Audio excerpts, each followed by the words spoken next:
État de conscience modifié par Carlotta du 14 et 17 septembre 2019.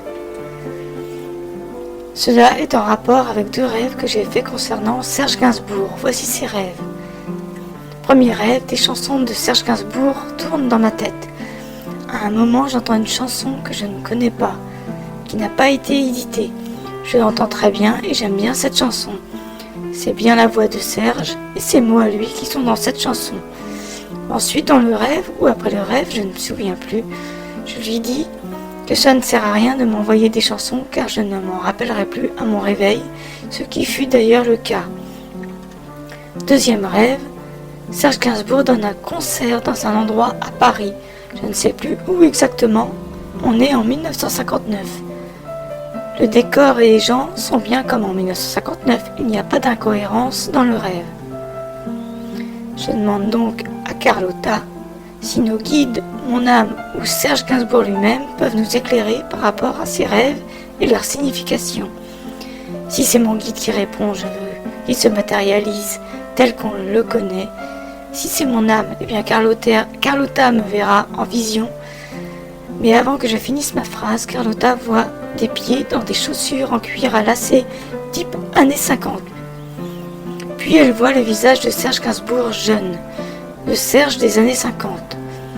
On voit une scène de 1956 où il est au piano avec la clope au bec.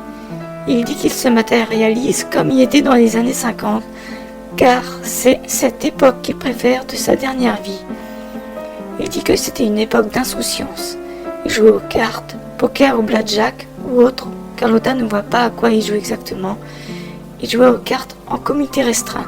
Il était très créatif tout au long de sa vie. Il vivait et écrivait la nuit. Ensuite, Carlotta le voit dessiner un soleil et il nous l'envoie. On le remercie. Dans l'au-delà, il chante toujours. On le voit seul dans une grande pièce et aussi représenté par une petite lumière scintillante. Dans le premier rêve, il est bien venu m'envoyer une chanson dont je ne me rappelais plus à mon réveil. D'ailleurs, il dit que je ne suis pas le seul à en avoir reçu des chansons, car il en envoie aussi à d'autres. Cela l'amuse. Serge semble être d'ailleurs quelqu'un qui aime s'amuser, faire des blagues. C'est un petit farceur, un petit clown. Il ne tient pas en place. Je suppose qu'il était comme ça de son vivant. Il dit qu'il ne s'ennuie pas là où il est. Il y a d'ailleurs un verre d'alcool fort dans la main. Il dit qu'il chante, danse, fait des dessins et envoie des chansons aux gens de temps en temps. Je lui dis que plutôt d'envoyer des chansons dans les rêves des gens, ne serait-ce pas mieux d'essayer de les recevoir par écriture automatique? Il répond: « Mon petit gars, tu crois que c'est si facile ?» Évidemment non. Ensuite, il nous dit que sur Terre, vous vous prenez bien la tête pour rien. Ça c'est vrai. Concernant sa vie, il dit qu'il a préféré sa jeunesse. Concernant les 10 dernières années de sa vie, il n'en garde pas un bon sentiment. Il nous dit, concernant les années 80, j'étais prisonnier de moi-même. Il dit qu'il a même des regrets concernant cette période. Il nous dit, quel con, en parlant de lui durant cette période. Après, il ne nous en dit pas plus.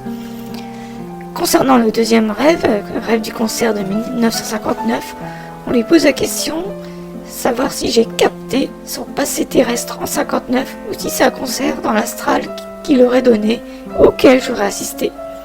Réponse, ni l'un ni l'autre. Il ne donne pas de concert dans l'astral.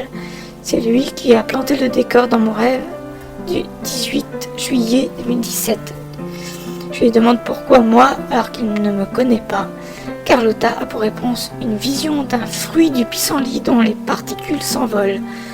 En fait, il nous explique qu'il a créé la scène et l'a envoyée au hasard dans l'astral.